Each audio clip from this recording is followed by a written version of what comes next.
Merdeka. Haleluya. Baik. Dari perenungan kita akan mencoba memahami bahan ini dengan tema tanggung jawab orang Kristen dalam negara. Batu pasanan tengkona to sarani lako tondong. Ada orang beranggapan bahwa hidup ini adalah pilihan. Dan hidup dalam pilihan itu saya kira bukan hal yang sederhana. Ya contohnya tadi, kalau ke gereja, mungkin ada yang berpikir ke gereja tidak ya, ke gereja tidak ya, atau ke gereja. Terus waktu mau ke gereja, kira-kira pakai baju mana ya? Pakai baju apa ya? Merah raka, putih raka? Pasti ada pilihannya. Waktu mau kemari, jalan kaki raka, naik kendaraan raka? Semuanya ada pilihannya. Dan pasti kita memikirkan apa yang akan kita katakan atau apa yang kita mau ucapkan. Ya, ketika juga kita berkata, sama dengan saya juga pagi ini. Saya juga memikirkan kira-kira kata apa pertama yang saya mau ucapkan kepada jemaat pagi ini. Saya harus memilih, sebab kata yang saya gunakan pasti akan berdampak di kemudian hari. Misalnya tadi pagi, saya rencananya mau naik motor karena ada motor di rumah, dipinjamkan. Tapi saya pikir kemudian jalan kaki Bang Mo. Sebab kalau saya jalan kaki saya bisa selfie di jalan nanti. Kalau naik motor tidak bisa saya selfie. Jadi ya, saya jalan kaki. Kalau saya lewat jalan BC, mungkin kalau kita lewat jalan dari jauh, mungkin ketemu jalan di tempat di perjalanan, mungkin ketemu jalan yang BC. Terus harapannya tiba di gereja sebelum jam 9, tapi ternyata karena jalan yang BC jadinya lambat. Jadi pilihan-pilihan kita kemudian menentukan atau punya konsekuensi ke depan. Nah demikian juga dengan hidup yang kita alami bersama-sama hari ini. Apa yang kita pilih hari ini akan berdampak bagi orang lain, baik dalam keluarga, masyarakat, bahkan juga dalam kita berbangsa dan bernegara. Bacaan kita yang kita baca hari ini adalah surat yang ditulis oleh Rasul Petrus kepada jemaat di Yahudi. Jemaat Yahudi yang hidupnya dan tinggal di sekitar orang-orang bukan Yahudi karena mereka ada di perantauan. Jadi mereka dikatakan sebagai jemaat diaspora, jemaat yang tersebar. Nah persoalannya ialah sebagai warga negara dan juga sebagai jemaat, dalam keadaan mereka yang sedikit dan kecil itu, mereka harus tunduk kepada pemerintah yang tidak mengenal Allah. Dan waktu Petrus menulis surat ini, pemerintahnya adalah Kaisar Nero. Kaisar Nero, kaisar yang jahat, kaisar yang membakar bait suci dan menghancurkan Yerusalem. Jadi orang Kristen yang sedikit ini harus tunduk kepada pemimpin. Sebagai warga negara, mereka tetap harus menunjukkan tanggung jawab mereka kepada negara. Nah persoalannya, bagaimana caranya mereka menyatakan tanggung jawab mereka sebagai warga negara dan juga sebagai warga gereja dalam lingkungan yang tidak ramah? Ada 3 hal. Yang pertama, kalau kita baca dari ayat yang ke-13 sampai ayat yang ke-15. Senantiasa menghormati lembaga dan pemegang kekuasaan dalam negara. Dikatakan dalam bacaan kita ayat yang ke-13, tunduklah karena Allah. Artinya jemaat tidak punya pilihan lain selain tunduk. Tidak ada pilihan lain selain taat kepada negara. Jadi kata tunduk di sini diibaratkan seperti seorang tentara, seorang pasukan yang menghormati komandannya. Dia punya atasan, maka dia harus menghormati atasannya, komandannya. Jadi tindakan tunduk kepada negara merupakan perwujudan sikap patuh dan taat kepada negara. Bukan karena paksaan, tetapi karena Allah sendiri menghendaki. Dikatakan tunduklah karena Allah. Nah, pemerintah yang dipilih adalah orang-orang yang ditentukan mengatur kehidupan dalam masyarakat untuk mencapai tujuan bersama-sama. Nah, pemerintah yang baik, kalau waktu zaman Petrus pemerintahnya jahat, dan dalam keadaan yang jahat itu mereka tetap harus tunduk, apalagi dalam pemerintahan yang baik. Sebab pemerintah yang baik adalah pemerintah yang mendatangkan keadilan bagi setiap warganya, menghukum orang jahat, menghormati orang yang baik. Dan karena itu sikap menghormati dan taat serta patuh pada pemerintah merupakan sikap yang sudah seharusnya. Bahkan sekalipun mereka orang-orang yang tinggal di perantauan, mereka harus tetap menunjukkan sikap terpuji. Kita di sini mungkin tidak terlalu merasa minoritas, tidak terlalu merasa sedikit, karena memang kita mayoritas di Tanah Toraja orang Kristen. Tapi di tempat yang lain, di daerah-daerah lain yang di luar dari Tanah Toraja, di luar dari orang katakan kantong-kantong Kristen, orang Kristen itu ya sedikit. Namun dalam keadaan yang sedikit itu, sebagai warga negara dan juga sebagai warga negara, warga gereja, kita harus menunjukkan sikap patuh, sikap taat pada pemerintah. Nah, negara kita dan juga negara-negara lain seluruh dunia sampai hari ini, dan kita tidak tahu sampai kapan, berjuang menyelesaikan banyak persoalan. Ya, yang sekarang ini muncul COVID. Tapi sebenarnya bukan hanya COVID yang menjadi persoalan pemerintah. Ada banyak hal yang menjadi tugas pemerintah. Kemiskinan, keadilan, pemerataan ekonomi, korupsi yang terus merajalela, dan banyak persoalan yang lain. Nah, tugas kita sebagai warga negara yang baik, yang taat pada pemerintah, jangan lagi menambah beban negara dengan membuat persoalan yang ya tidak sepantasnya kita buat persoalan. Jangan lagi kita menyebarkan berita yang tidak benar. Jangan kita menjadi warga negara yang suka memprovokasi memprovokasi itu suka mengadu domba antar sesama warga negara, antar sesama warga gereja. Nah, sekarang ini orang katakan jempolnya orang lebih cepat daripada caranya berpikir. Artinya terkadang orang terlalu cepat update status, mengkritik pemerintah, mengata-ngatai pemerintah tanpa berpikir banyak, menyebarkan berita bohong tanpa dianalisa dulu, tanpa dipikir-pikir dulu, ini berita benar atau tidak, ini berita sudah berita yang validkah atau tidak. Terlalu cepat tangannya mengetik status, belum dipikir-pikir. Jadi jempolnya lebih cepat daripada otaknya berpikir. Itu persoalannya banyak sekarang. Ada yang kemarin yang menjadi sorotan sekarang ini, ketika kemarin kan ada tadi malam pidato kenegaraan presiden. Dan presiden memakai baju salah satu suku di Indonesia. Sederhana saja, bajunya sederhana saja.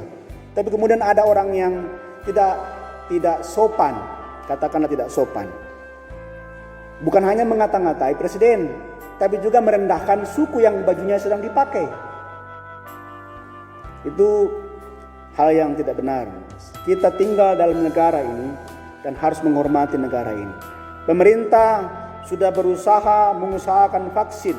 Terus ada yang mengatakan lagi, oh vaksinnya kalau kita divaksin nanti bisa kejang-kejang atau masuk chip.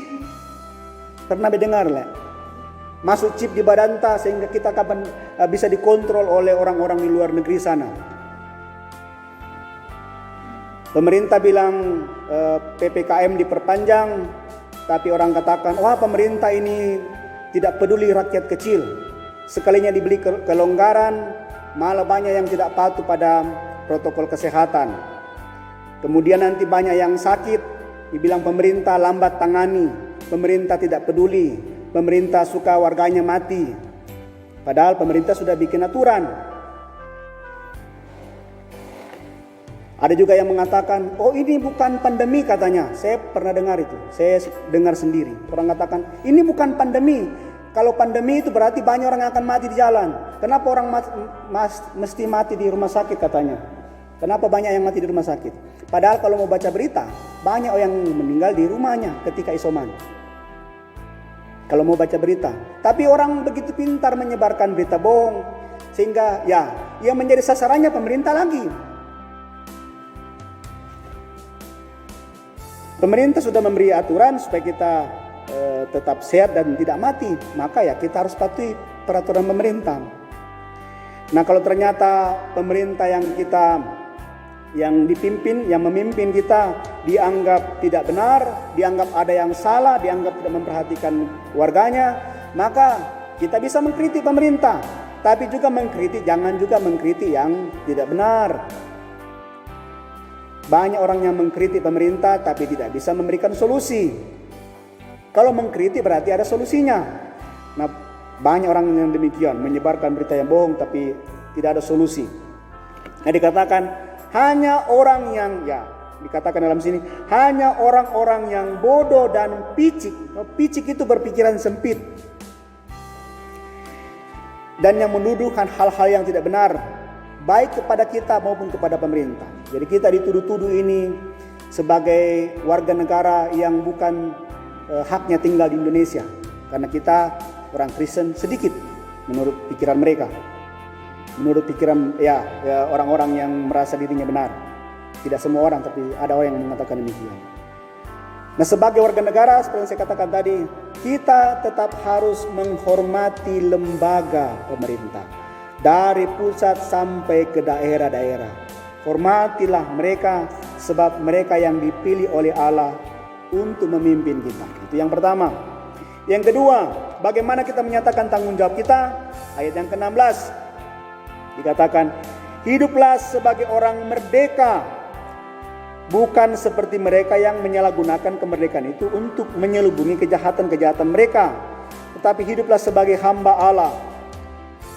Nah, kita hidup di dunia ini memiliki makna ganda, selalu memiliki arti ganda. Pertama, kita sebagai warga negara seperti yang saya katakan di awal, dan juga kita sebagai warga gereja. Tidak bisa kita lepaskan. Kita tidak bisa katakan, oh saya ini warga gereja, bukan warga negara. Tidak bisa. Kita memiliki dua status kewarganegaraan, warga negara dan juga warga gereja. Dan sebagai orang Kristen juga kita memiliki dua status kewarganegaraan, sebagai warga kerajaan Allah dan juga sebagai warga dalam dunia ini. Jadi dua juga status kita.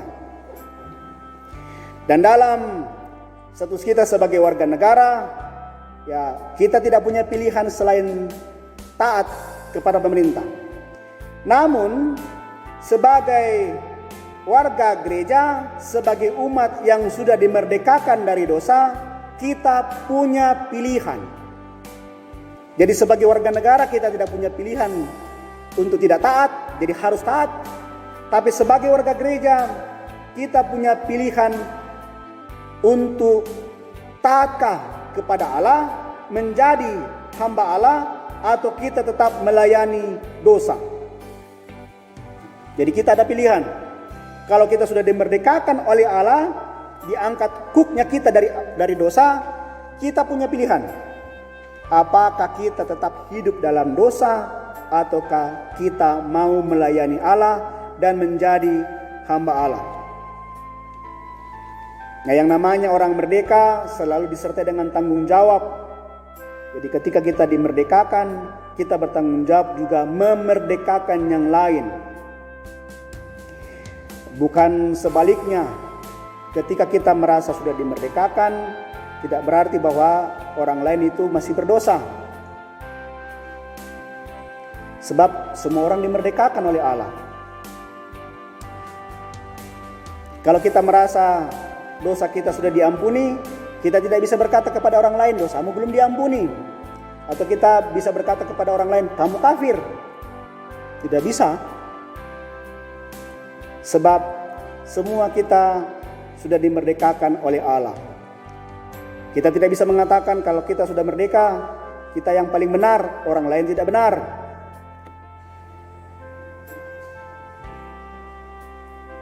Nah, kita awalnya kan memang orang bukan merdeka, karena kita diperbudak dan diperhamba oleh dosa. Pada kita ada kuk, dikatakan dalam Galatia tadi. Ada kuk yang menekan kita sehingga kita tidak bebas. Hukum Taurat itu dianggap sebagai kuk yang menekan orang-orang yang percaya, sehingga mereka ketika melihat hukum yang di kepalanya, ya ketika Allah menyatakan hukumnya yang di kepalanya, jangan melanggar hukum, karena kalau melanggar hukum akan dihukum. Ya pasti begitu. Tapi setelah kita melihat setelah kita dilepaskan dari kuk dan dimerdekakan, maka kuknya bukan berganti sebagai hukuman, tetapi kasih karunia.